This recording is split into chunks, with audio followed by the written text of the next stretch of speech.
This morning, the world continues to react to the death of former President Jimmy Carter. Over the weekend, President Biden addressed the nation regarding the death of the 39th president. He praised former President Carter for his, quote, simple decency. What I find extraordinary about Jimmy Carter, though, is that millions of people all around the world, all over the world, feel they lost a friend as well, even though they never met him. And that's because Jimmy Carter lived a life measured not by words, but by his deeds. President Biden also posted this picture of himself and Carter, calling him a, quote, dear friend. And President-elect Donald Trump also took to social media responding to the loss. In this post, he asked Americans to keep the Carter family in their prayers.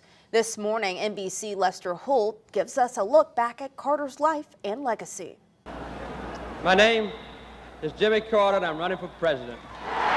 He went from being Jimmy Who to winning the White House itself, then struggled with crises overseas and a troubled economy at home.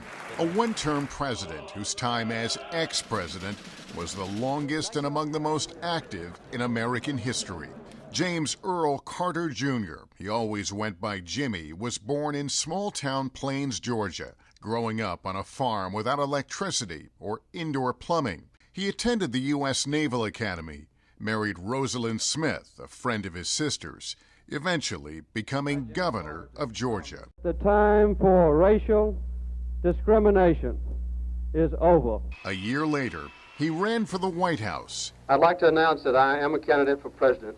And won. A born-again Christian who promised voters, I will never lie to you. I, Jimmy Carter, do solemnly swear. At his best, he scored historic achievements, leading successful peace talks between Egypt and Israel. But closer to home, when the economy tanked, so did Carter's popularity.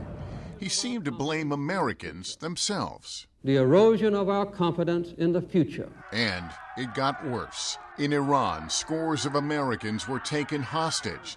And then came a grueling re-election battle. I'll bring new hope to America. Jimmy Carter lost in a landslide. Through it all, Carter was sustained by his faith. You were faced with some huge crises as president. Did you drop down to your knees and pray? Often, yes, often. In fact, I prayed more per day, per hour, while I was president than any other 4 years in my life. And his defeat marked the beginning of a remarkable post-presidency. He established the Carter Center, committed to advancing human rights and democracy. Carter built houses for the poor, and in 2002 was awarded the Nobel Peace Prize. An extraordinary ex-president, proud of his years in the White House. Kept the peace. We never went to war. We told the truth.